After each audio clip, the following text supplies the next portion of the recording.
Welcome to Beyond the Blend, the podcast that goes behind the science and talks to the people at the heart of the lubricant market, telling the real story of the people who make the lubricant market move. With real insight and honest conversations, we aim to show off the people's side from across the entire lubricant supply chain. Join me, Steve Knapp, and Rob Taylor as we delve behind the scenes of the lubricant industry. Let's go. Okay, welcome to another Beyond the Blend episode. We'll kick off with our quick fire five. So, question one, numbers or narratives? Narratives. Planned or spontaneous? Spontaneously planned. Or planned but spontaneous. You probably can guess my job now from the answers. Yeah. Never a straight answer. Yeah, exactly. Deep focus or busy energy? No, deep focus. Solving problems or discovering new ones? See those two as one. Sorry, can't pick.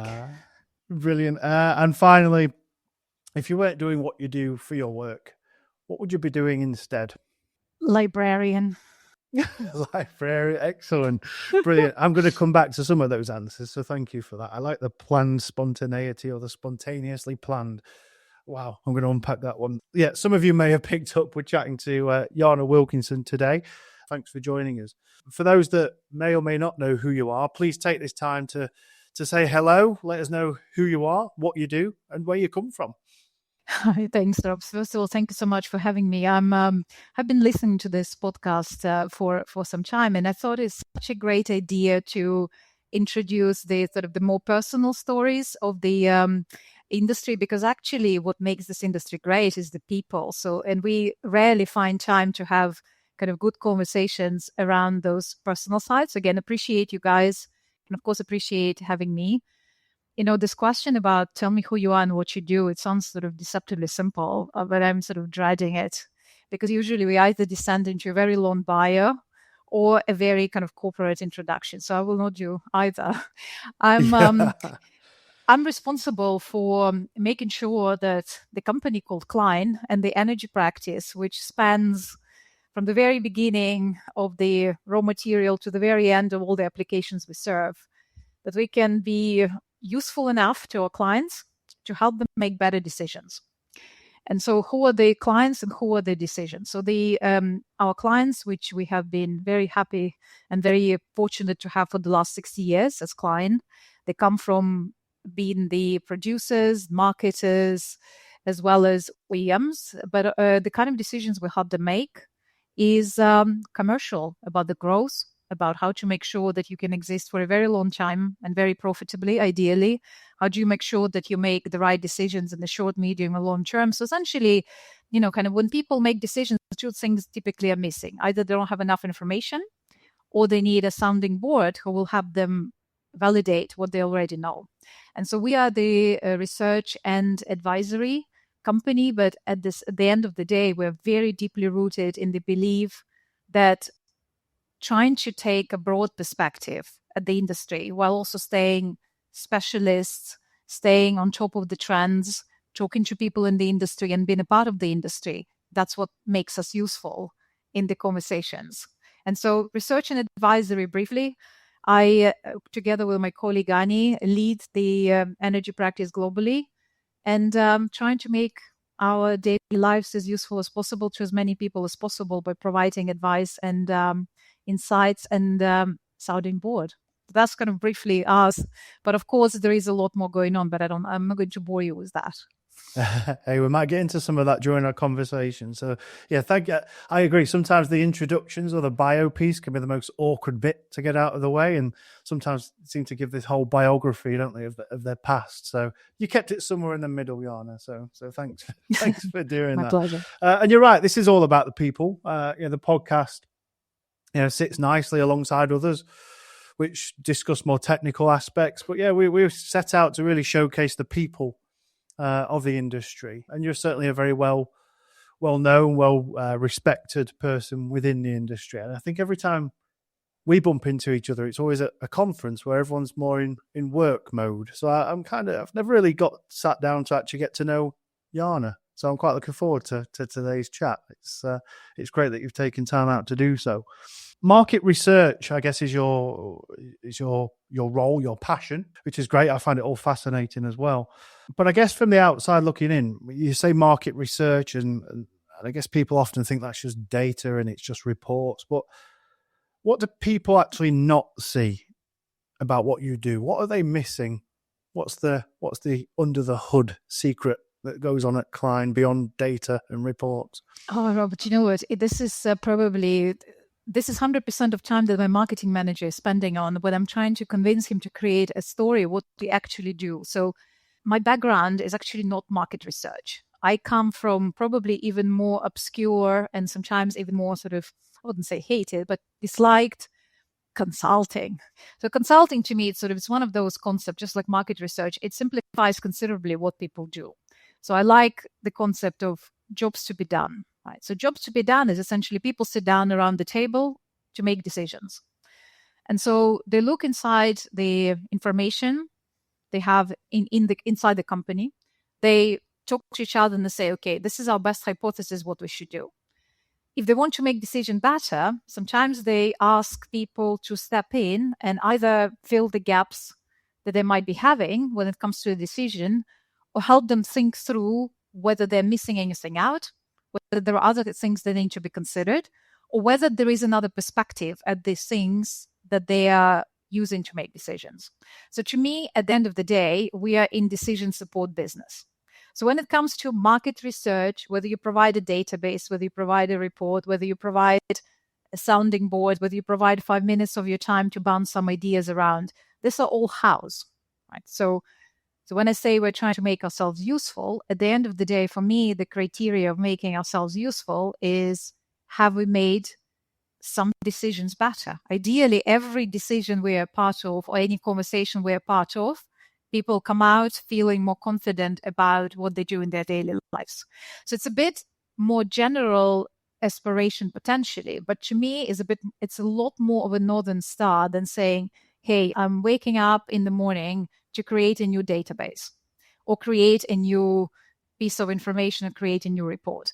Because sometimes to make a big decision, you need a combination of some new data, some new, let's say, kind of type of analysis, some new sort of discussion point and structuring of the issues you're trying to solve. So people need different things at different times related to different decisions, depending on different market conditions. As we all well know, decisions people are making today are not the same decisions they were making 6 weeks ago. So for me, as a leader of our practice, I want to be useful regardless of circumstances our industry is in, be that the times of crisis or be that the times of business as usual. But in our industry, things are never business as usual. It's rare, right? Yes. And also think, being able to look a year from now, 10 years from now, and let's face it, in our industry, we have a lot of very intelligent and very knowledgeable people. So what can I bring to the table above and beyond for them to feel like this conversation was worth having? So that is what we try to do. And that is not an easy fit because we do have a lot of very smart people in this industry. No, I think that's a very nice way of explaining it. I noted that down. You're a decision support service, because sometimes I think market research can be a bit almost something that you can't touch. It's untouchable. It's up in the air somewhere, and it doesn't help me.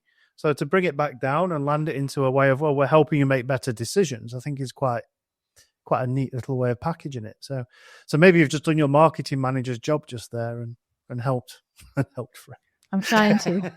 No, but it's fun, Rob. And to your point also, it's this kind of conversations. I'm joking about the marketing manager, but we need to be able to explain what we do and why we get out of bed, not just for people outside of our company, but I also need to convince the talent why they should come and work for us, right? Why should they be investing time into creating research that potentially, they can be doing some other things, and how, for instance, what we do can or cannot be replaced by AI, which I'm sure you will want to talk about later. But I think this kind of Northern Star, how do you express yourself? How do you define what you're here for outside of all this sort of glossy words of we are the best inside providers, etc. For me, useful is the best word, because if you are useful, you will have to be smart, timely, you'll have to be relevant. It's much more overarching, although quite sort of underused aspiration, in my view. Yeah, the talent question or the talent problem crops up so often in conversations on this podcast from across the supply chain, wherever they sit. Why do you think that's happening? Why is talent acquisition a challenge for you, and you're part of the sector? What's happening? Or where are they going? So you're absolutely right. We have a lot of discussions around talent management. And I think sometimes, again, it helps to take a step back and to say, okay, is this an old problem which shows up in a new way because of certain changes that are happening in the world, in our industry, etc.? Or is it a completely new problem? So to me, talent management is sort of the problem that is all old as world. Right? We all are trying to attract the best people to make sure we advance our companies. So how do you convince them? How do you convince best people to show up? First of all, you need to give them something meaningful to do.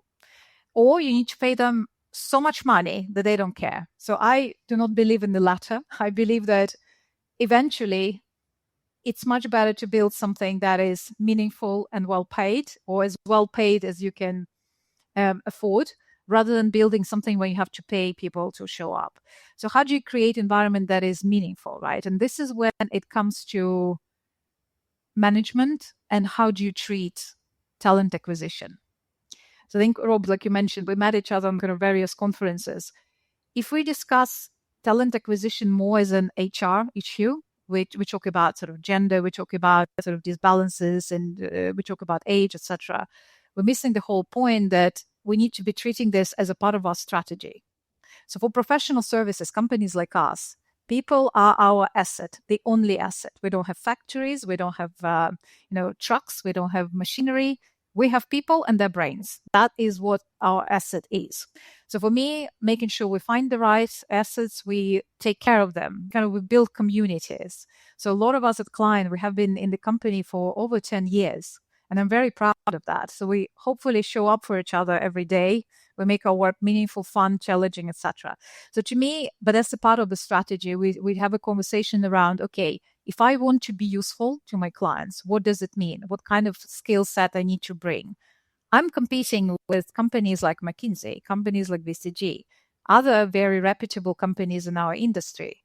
So it's not just about bringing people into research, right? How do you sell research for people who come from universities with various degrees, technical, humanities? But then how do I also get them to fall in love into the industry? Because we are specialists. We don't just cover kind of macro analysis. We believe that this is essential for people to love the industry enough to spend considerable amount of their time, keep learning, keep talking to people, keep familiarizing themselves, keep looking ahead, trying to understand what else do we need to know. So it's not a simple equation, but ultimately I think what works for us is to know exactly who we are, what we do, what we don't, why we show up and how we show up to our clients. And hopefully when they meet our colleagues, when they meet us, we feel they're genuine. We are sort of trying to be as honest as possible about what we're trying to build, and we allow everyone to build alongside us. So I think for professional services, the talent management, it's a whole other level of complexity. But yeah, this is at least what we're trying to do. But I think for our industry more general is how do you offer people a vision for what they're going to be? How do they make sure that there is a clear career path for technical people, non-technical people, everything in between? How do you address the concerns about technology? How does technology alter the pathways? Is basically having this vision and being able to communicate it to whoever is coming through the door very clearly, as opposed to hiding behind some sort of obscure things or saying, well, this is what I do, but I can't tell you what's happening beyond that because we haven't yet gone through the right stage of the interview process. Yeah, I guess it's interesting listening. I love listening to conversations about this because I find the people fascinating, like the culture development fascinating. And so many things can come and go, but a culture stays, I find. And a person will move into a business or move out of a business often due to the culture, not because of anything they could or couldn't do. The culture was wrong. And I think organizations, and you're right, we'll probably talk about AI more in depth as we move on, but just while it pops into my mind now, AI will shake up businesses like nothing else before, is where I sort of sit with it. If your culture isn't right, why on earth is anyone going to come to you when there's so much uncertainty about how business itself is going to operate? There's a huge opportunity to keep it positive for businesses to improve or certainly tell their story about their culture, because we seem scared to do so, or a lot of businesses avoid doing it because they don't see the importance. What's stopping us explaining that and sharing that story, do you think, Yana, from your experience? So, I will share. You mentioned culture. So one of my most disliked expressions that goes around a lot is that culture eats strategy for breakfast. So I think culture and strategy should be eating breakfast together, right? That is key. So it's because culture is not actually a bunch of soft things or this is how you feel. Culture can be translated into a series of behaviors and these unspoken things that we actually do, whether we write it down on a piece of paper or not. So knowing your culture and understanding what are the sort of spoken and unspoken rule, it's a big part of also understanding what your strategy is capable to aspire for and achieve. So I think for me, the problem with a lot of things, so you're right, AI is just another iteration of disruptor that is coming into play. But very few things are truly new under the sun. Yes, the pattern of impact might be different, but the impact itself, we have things change every sort of 20, 30, 50 years, what have you, right? So to me, it's quite important. Culture, you cannot treat culture and separate with all the other key things that underpin the existence of your company. Culture is a capability that either is enhancing where you want to go or is not enhancing. And culture, apart from the, again, more perhaps specific declarations about what it is, it's how we show up. And I think when I say we, people who are in a position of leadership, they model what the culture is. So do not take my word for it. See how I interact with my colleagues and everything else. This is culture. And this is where I think the disconnect, what you're asking, is happening. Here is the corporate culture where there's this and that, there's this and that. Now, do I live out those values on a daily basis? So we have worked sort of among ourselves and saying, okay, this is what we want to be when we show up. And we distilled it to a couple of like really specific behaviors, right? That force you to make choices. Because if the cultural choices, if you don't make choices, this is not a real situation. You're just sort of declaring certain things like, we always want to be kind. Well, would you be kind when the circumstances are really challenging? Would you choose to be kind over some other things? Commercial, for instance. Would you choose to walk away from a project if it puts undue influence on your team?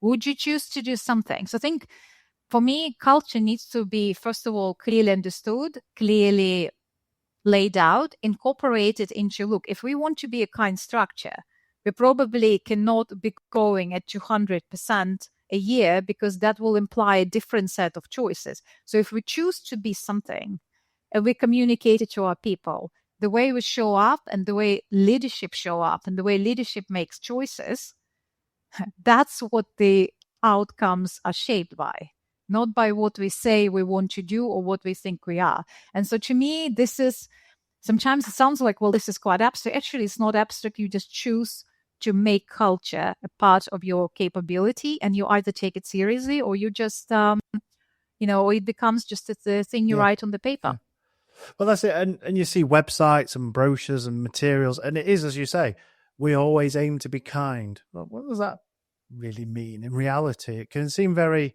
intangible, I guess, can't it? And I think, I was just thinking while you were speaking there about making it more public and what it means. And I think it was Jeff Bezos, Amazon, I think he said you can work smart, hard, and long, but you can't choose two. If you want to be successful at Amazon, you have to work all of them. And I think, well, he's calling the culture out. You have to work smart, hard, and long, and that's what it is. There's not be kind. This is how we do things here. It's very public. Are you part of it or not? And I think we sometimes avoid perhaps the outward messaging of what our culture is here because we're perhaps scared it might offend people. But I guess in reality, it probably attracts the right kind of people you want to work with, right? Yes. And I think so there's another kind of trap. We want to be neutral, right, when it comes to this. Yeah. But there is no such thing as neutrality, right? The culture, you're absolutely right, is like the triangle, or you can even make it sort of hexagon, whatever. And you say, look, we can be anything, but not everything. So if you choose to be kind as a culture, if you choose to be caring as a culture, it will exclude certain things that, for instance, prevent you from being like, I'm not saying private equity is not kind, but there are certain industries that are known to move fast and break things. And so I think saying that, look, we will not move fast and break things because we believe that breaking things hurt people, but we will move fast within the constraints that we push on ourselves, right? So I think clarity on what it means and actually breaking it down in some very specific attributes until people can translate it into everything they do on the daily basis. That's another thing that I think is missing quite a lot. You can say what you are, but if everyone from bottom to top cannot say, okay, today I open up my laptop, I have 5 things to do and I have 3 choices to make. How does my culture dictate which choices I will make? If people do not, they generally align with the principles, but they do not understand how that guides their daily action, I think this is still we're not quite there. And let's face it, we're all work in progress. I don't think anyone has got it right.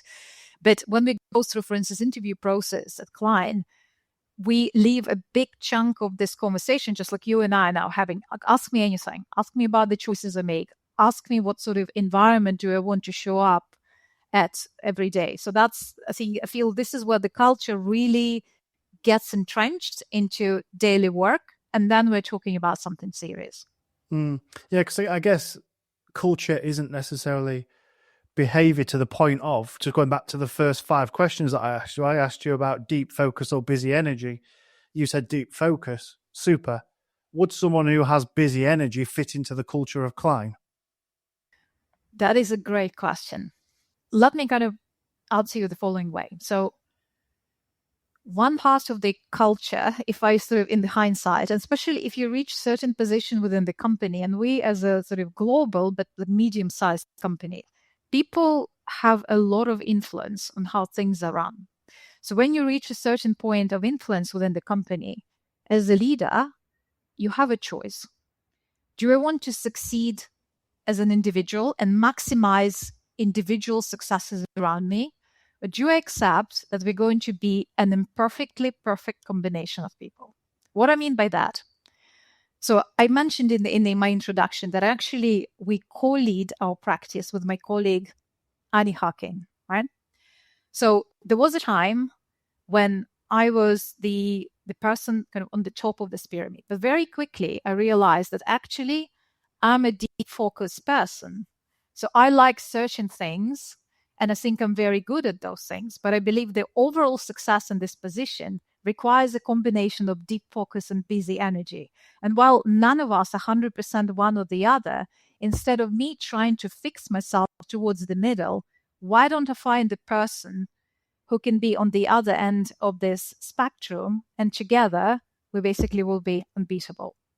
Now that takes a lot of work to sort of say, hey, actually, I recognize that there is a person alongside me or a part of my team who thinks very differently from me. So we need to find a way of succeeding as a team, although as individuals, we might be like imperfect, right?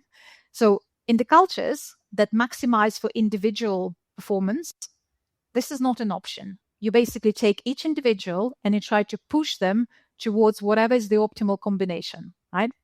So, and it sounds like this, in being a part of medium-sized companies, or which a lot of companies within our industry are, right? It's actually a superpower, because one day you can say, okay, I want us to succeed like that. So why don't we try to do something different rather than say, for this position, this is a perfect candidate. This position is a perfect candidate. Forget about perfect candidates. Let's discuss jobs to be done. What are we trying to achieve? And what kind of capability mix do we need to have in place to get us there? But that means you need to accept that the organization will become flatter, and you will have to be much more kind of comfortable collaborating and taking feedback and working together in relative harmony with people who are very different from you. So that becomes a challenge of a different nature. But I believe in being a perfect team of imperfect individuals, because maximizing individual potential can still be achieved within such setup.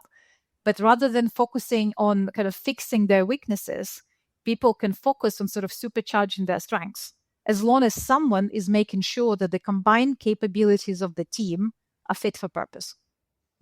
I mean, that's a great answer, by the way. And I think that's a very self-aware answer as well.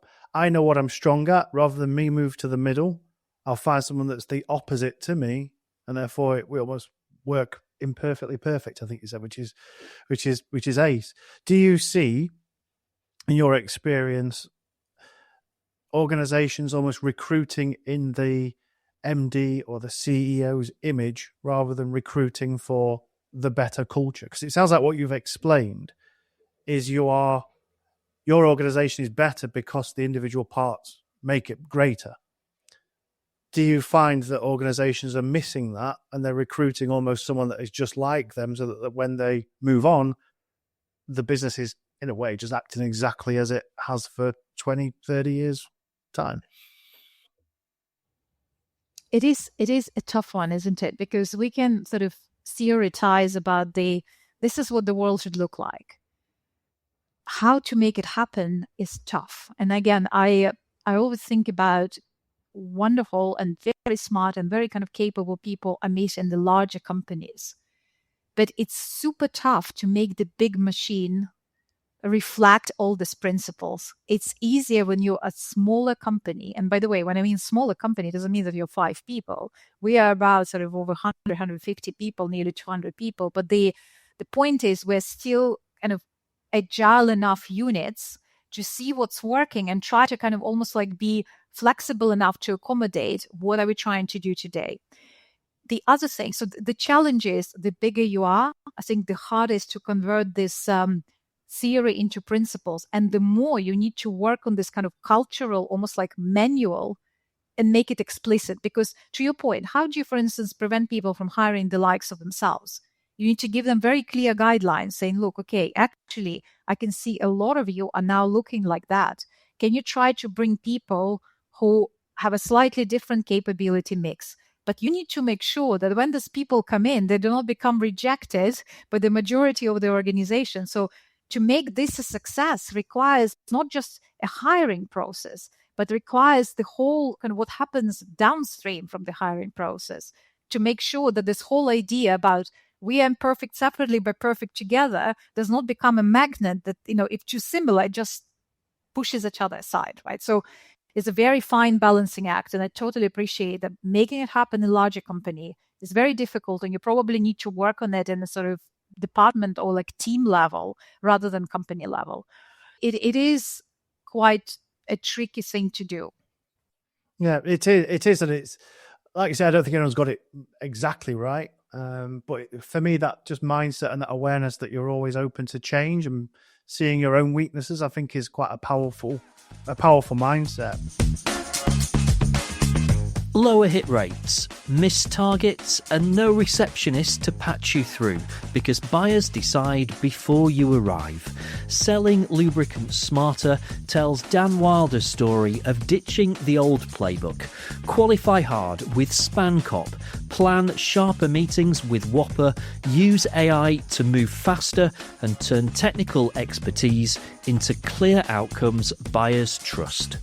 Built on the Buyer Revolution research, it's a practical blueprint for modern lubricant selling.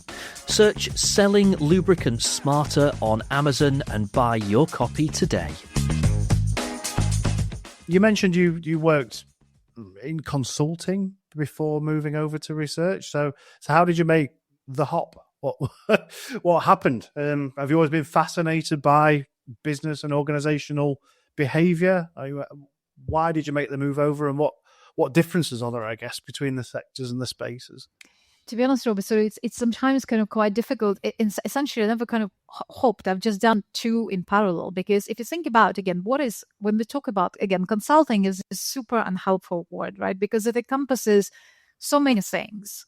Of course, it encompasses so many things. Okay, I'm consulting, I'm helping build a petrochemical plant, and I'm consulting, I'm helping people sort of price the products correctly. You guys are consulting because you're helping people build out their sales capability, right? So we all are kind of consulting. So to me, if I take a step back from the sort of overused term, again, we all help people make decisions in different areas, right? We help people help build capabilities in different areas. So with my sort of, I would say, consulting career, it's always been about helping people make business decisions, either about strategies or about tactics. So strategy, it means, okay, set longer term direction. Make sure you say, okay, I'm now at point A, I want to go at point B. How do I get there? Tactics is very much make sure that your strategy is you're roughly moving in the right direction with the right speed. So how do you do this, right? You cannot separate advising people on anything or being a decent sounding board with a solid grounding in two things: structured thinking, logic. You have to be logical. And secondly, you have to have good information. You need to be interested in research, and you need to be able to say some things are facts, some things are good hypotheses, right? So, but ultimately the logic and the information underpin any kind of third party decision support. So I spent most of my career, even up till now, on supporting through kind of in advisory capacity. But I came in the last 10 years to greatly appreciate the quality of good insight. And I sort of separate the insight from information, because insight is something that is useful for a specific decision. Information is the baseline. And the reason why it's so important for me to separate the two, because in the past, I would say when Charlie Klein started Klein 60 years ago, he was a chemical engineer and there was no B2B information. He set up the company to solve for the problem that he had. So what has changed since then, right? What has changed since then is that basically the gap between people who succeed and fail was about asymmetric access to information. Some people had information, other people didn't. Now, my hypothesis is most people have pretty much the same information, is that some people generate insights from this information and other people do not. So I am in the business of insight, and information is a raw material for that. And insight is the basis for any credible advice. So to me, those are not separate. This is just one part of the story. And what we have seen in the last couple of years, so even with Klein, every day we have a conversation. Which part of our past insights become less or more relevant? So we sometimes need to kill our darlings, the databases, the things that have been super relevant for ages, but now they do not play a role in supporting the decisions that people are actually making. So even what you do can generally be described as that. The actual content of your work has to change all the time. Otherwise, why would anyone ask for your opinion? Have you always had this? Because I can just get such a sense of curiosity, of always continuous learning and just thinking differently and a different perspective about. Has that always been the case, even from like young Yana? Were you always open to the world and just questioning everything? What's brought you to this space? Because it's really fascinating listening to. It's great to learn from. So for the fear of sounding like a real nerd, so I love learning. I've always loved. I mean, for me, it's interesting. Everything is interesting. And so I know it sounds a bit weird, but I do have some pretty sort of odd lateral interest. It's purely because I believe that everything is connected. So I'm not entirely sort of random with that. I also am very conscious of the fact that when I discovered that you can learn and be paid for it, that there is a profession that actually enables you to do so, I realized that I want to be in some of those areas, sort of researchy type of, but so for some time, I kind of dabbled, wouldn't it be lovely to go and do something kind of from the academia standpoint? But very quickly I realized that I actually absolutely love to sort of see things built. So I'm not an engineer, but I would never forget when I started my career in a very sort of weird place, because my original degree was international relations. But my first job was on a project that was renovating a huge underground pipe in my native city of Kiev. And it was using a new technology called in situ form, which is basically, instead of digging the whole trench and renovating, which would probably take 2 years, they used a special technology sort of to line the whole pipe with a new plastic liner.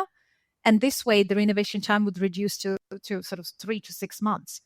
When I saw that, for me, seeing these things being made possible and seeing that people like that, while they're solving for technical issues, which I'm not qualified to solve, there are some other business issues. There are the issues around how do you communicate to your customers? How do you get financing for this project? How do you make sure that the whole ecosystem of partners are working together? When I realized that I can add value this way, I can learn, I can continuously get exposed to new ways of making myself useful, academia became much less interesting, because as much as I understand sort of intellectual stimulation, I really like seeing the results applied. So honestly, I know we see each other at conferences. Every time I'd come at conferences, I'm looking around, listening to all these intelligent people and thinking, I will need to go and learn more and more and more just to justify the time that they give me. So for me, it's just, I just find that if you think about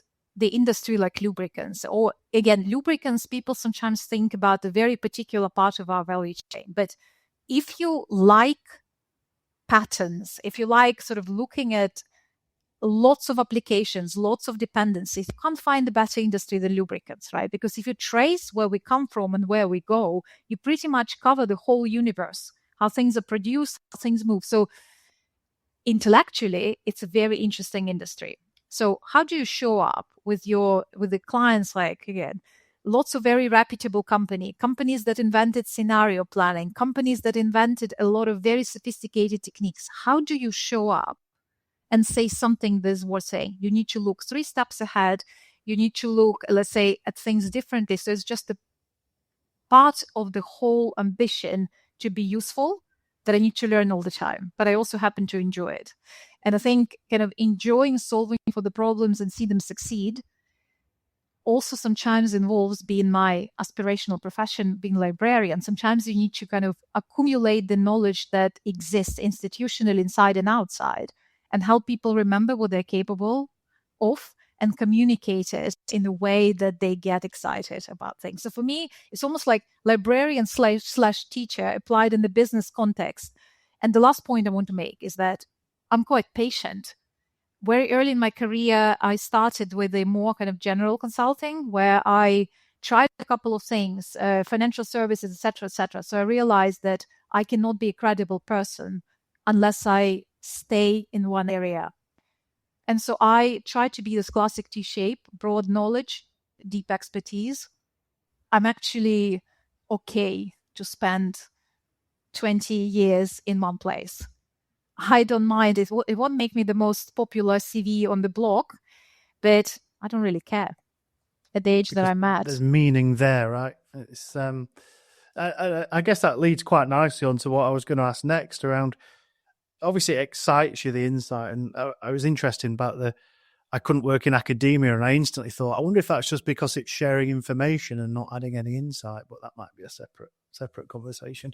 I thought, what gives you then the most satisfaction from the work that you do? Is it the discovery of an insight, or is it that the impact it can have on somebody that uses that insight? It's the latter.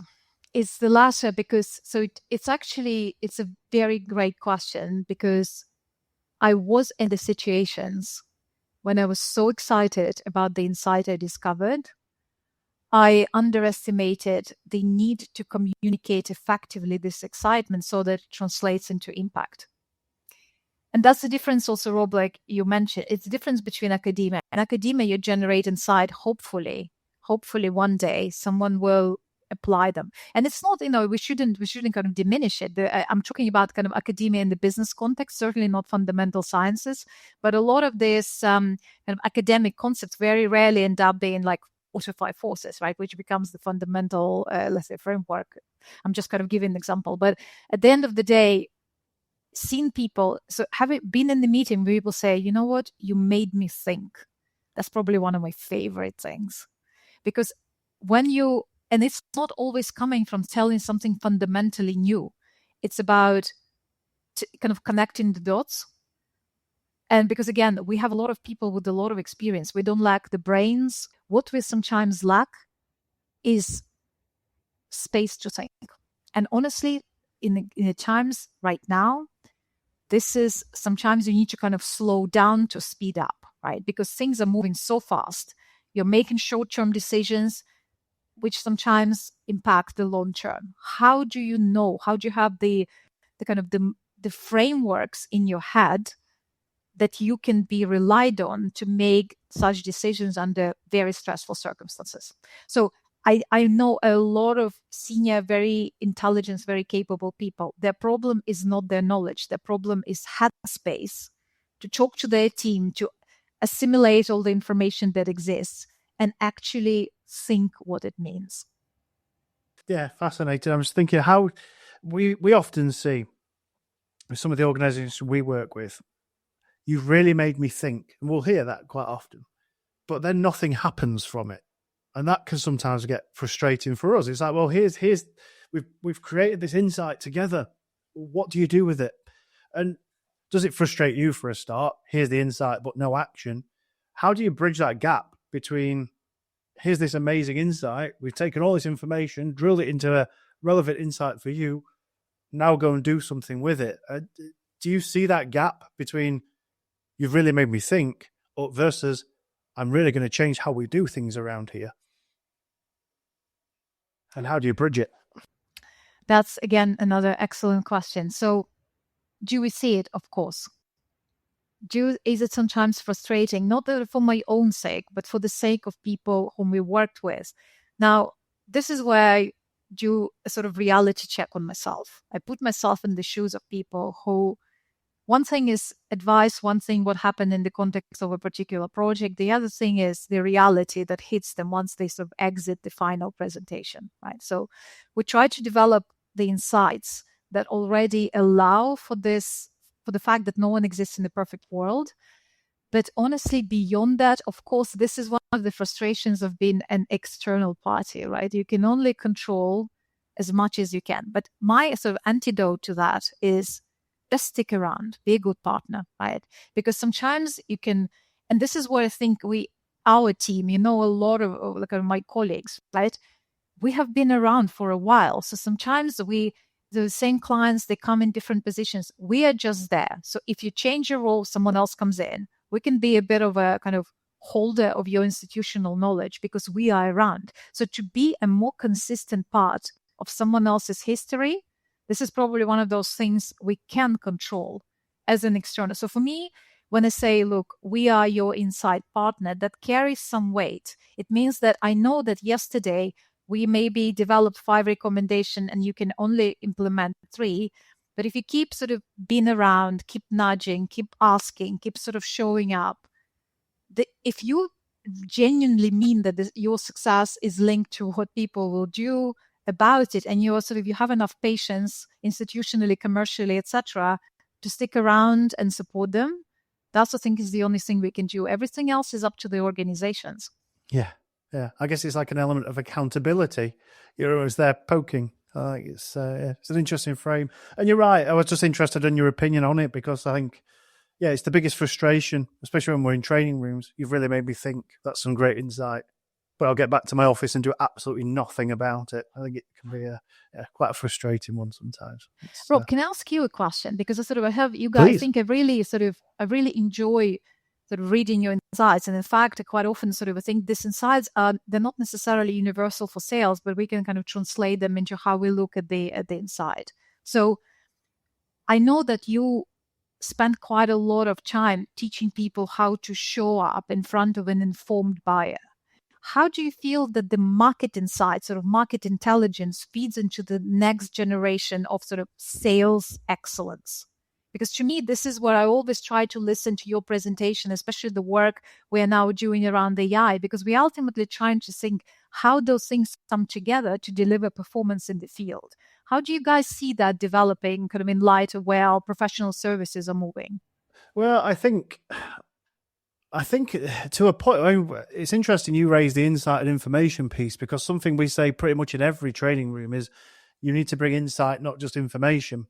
And I think that will probably be one of the biggest challenges for commercial teams to continue to have. Because I think with the whole world of information now available, which has been for a few years, but now it's more easily available through AI in our palms, whichever platform you use, it's all there. AI knows as much information as any sales rep out there. But what it doesn't necessarily know yet, whether it will or not is to be seen, is application, is insight, is how it's going to make that person's life better. So I think where commercial teams need to perhaps adapt is think about what meeting they're actually going to. It's like, am I going to this meeting to share the brochure and the product sheets, or can I be realistic enough to assume that they know all that already? Or dare I even ask, what have you seen about this product already? So when I go to that meeting, I'm giving them something they can't just Google or they can't just put through Chat GPT. There's value to me because here's my specialism. Like you were saying, here's my brain, here's everything I know, here's my expertise. Chat GPT, whichever platform you use, doesn't know this yet. Information's there. I'm going to help you make sense of it. And almost be a bit of a guide rather than this salesperson. You are more of an advisor now. And I think that might be a bit more of the role. And don't be shy about putting things out in front of people. Don't be shy talking about the things that 20 years ago a sales professional would not put out in a public forum. Talk about it. Build trust. I think it's vital. How trust shows up. Trust has always mattered. But how we represent trust changes in a tactical sense, I think. Trust as a fundamental will never change. How we build it challenges people, I think. That's very true. That's very true. And, I also want you to sort of follow up because, again, just interesting from your guys' standpoint. So we have our industry forums, right? We have conferences, we have association meetings. And again, a couple of times we also had this conversation. So you mentioned, like, how do we as essentially external partners to the companies in our industry make ourselves useful? How can we, you think, work better together, to improve the level of insight, sort of to raise all the boats outside of our sort of single client engagements?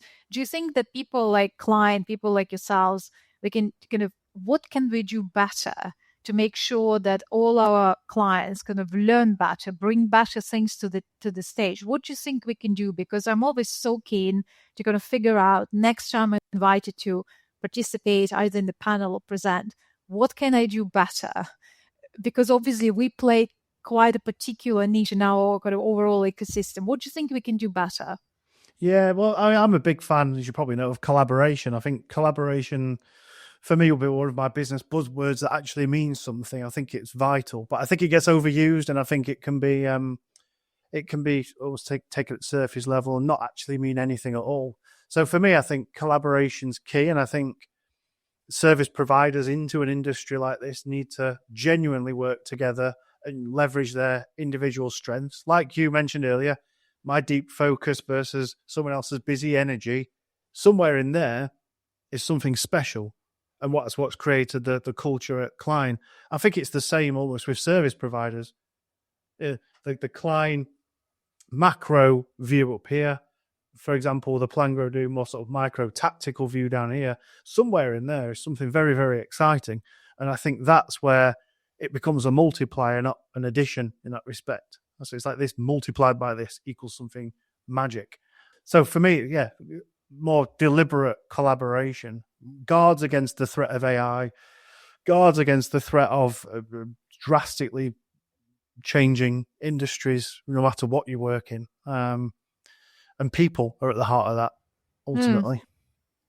So I take it as an invitation, and we should certainly try to kind of push ourselves to collectively add value to the industry. I completely agree with you. We all can play a more kind of coherent role in that.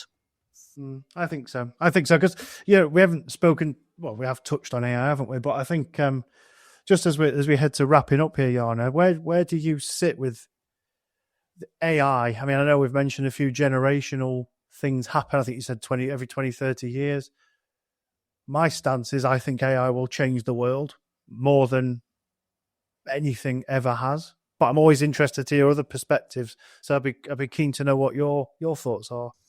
It's one of those points, and I think we have an event actually coming up. Let's make sure we certainly take some time to discuss it. It's a fascinating topic, right? And kind of how I generally lament the tendency of discussing everything in extremes these days, and sort of TikTok length answers to all the complex problem. It is a problem that is both complex and complicated, right? Because yes, it will change things, like how fast and where. These are the bigger question than whether it will or will not. So if there was one topic that I feel is under-discussed, is the leadership team cannot lead our organizations into the next stage without some degree of competence around AI. So I'm making it my own task right now to play with the models, to understand what they can and can't do. So I have to be a student of this technology to be able to lead anyone in anywhere. And to me, this is what, to your point, it is very different than other disruptions. So other disruptions is like, okay, there's something is happening on the technology side. My R&D department or technical department need to figure this out. We address the challenge. This is the challenge that you cannot, if you outsource it to your IT organization, it's at best, you're going to misplace your investment. At worst, you're going to miss a major point of advantage or disadvantage, right? So to me, the leadership has to be literate in what AI is for us to start having a decent conversation around it. So AI is evolving every day. Like the features you saw last week already have evolved. Like to your point, different models are created for different outcomes. So professional services, it raises the game materially. What is that I can do that AI version of Yana cannot do? So I'm taking the worst case scenario that there is a most advanced model, and I'm trying to reorient ourselves to the world where we need to add the value above and beyond the highest performing. So that is it exciting. So let me kind of give you another kind of example you can think of. We talk a lot about the generational gap that is emerging, the loss of expertise that is happening with the retirement. And that's why I was only semi-joking. I want to be a librarian in the age of AI, because a problem of expertise, making implicit, explicit, can be solved using you can never replace Gentleman X, who has 50 years of experience in walking out, but you can make the transition better than his retirement with a 1-year notice. So I think I, as a person who loves learning, will live in the golden age of learning. I choose to be more excited than fearful. But what I hope, and this is, of course, it's not immediately outside of my control. I hope that the institutions are at the government level, etc., are thinking about the consequences, intended and unintended, of this technology is penetrating our lives. So it is a sort of a complex problem, but I think within our industry, we need to look at fundamental jobs to be done and saying, can something that was impossible be made possible? And if yes, what are the consequences, intended and unintended? So, and whose task is that? It's a leadership task. So the first question is, as leaders, are we literate enough to be able to lead our team in the next stage? You would have seen recently 2 of the very reputable CEOs from a large companies exited because they felt like, look, I've done a very good job in the world that I understood how it worked, but the next generation, I'm not sure. And that is, to me, is sort of, it's very important. We talk a lot about what the teams should do, how we should do. Everyone should be experimenting. But at the end of the day, there is a big role the leadership has to play. And I think we are sort of almost talking about it as we lead, other people know what they're doing. It's not an expert versus leaders. Leaders need to have a lot of awareness. And so they have to learn a lot. And show vulnerability, I guess, in that respect, which challenges them as well in their potential historical cultures, I guess, to go back to the culture point. Right? But we have very capable people. I think it's just about a different way of kind of addressing this, which cannot be directly outsourced to a department or to a function. Yeah. And I live by the fact I want AI to help me, not replace me. And I think some people are blindly going into being replaced. It should accentuate and amplify what you do, not replace you. I think I'm excited by it. I think it's fascinating. Yeah, no, it's absolutely right. And you kind of have to try to find some moments to be a bit light about it. So I'm now sort of half contemplating of suggesting to our teams that we stop using AI to write internal emails, right? It's just because, of course, it's all possible to sort of refine and finesse and everything else. But actually, internal communication is one of those few things that this is where we can hone the thoughts that we have. How do you express yourself? What are you trying to say without the scrutiny of external kind of focus? So this is where I can make an error. Yes, I can make an error. Yeah. We, all of us, again, who have been around for like more than 10 years, we all have learned doing the hard thing. So we cannot deprive our organizations and our, let's say, more junior team members from that learning by doing. And I think we should be very conscious. We should be also super careful of saying AI equals efficiencies. I used to need 3 consultants, now I need only 2. It might be true for tomorrow. The day after tomorrow, when your pyramid became completely collapsed, you will regret it. So it's like long-term planning, which we're not necessarily super good at. It becomes, again, very important. So yeah, it's a lot. It's a philosophy, it's a tactics, it's a strategy. So my favorite kind of complex thing to solve. And you're going to love it. Yeah, exactly. Yeah, brilliant. We could go on and on about AI, and I'm sure maybe we'll have a follow-up about it, I think either in face-to-face or another episode of this. But for now, Yana, let us send you on your way. But how can people connect with you, find out more about your work, your learnings? Where can we find more about you? Yeah, we can find clientgroup.com. This is our website. But of course, you can find me on LinkedIn, Yana Wilkinson. I will be more than happy to talk to people. And I genuinely mean it. I appreciate any kind of conversations, to learn from each other, to be challenged. And I take feedback in the most undiluted form.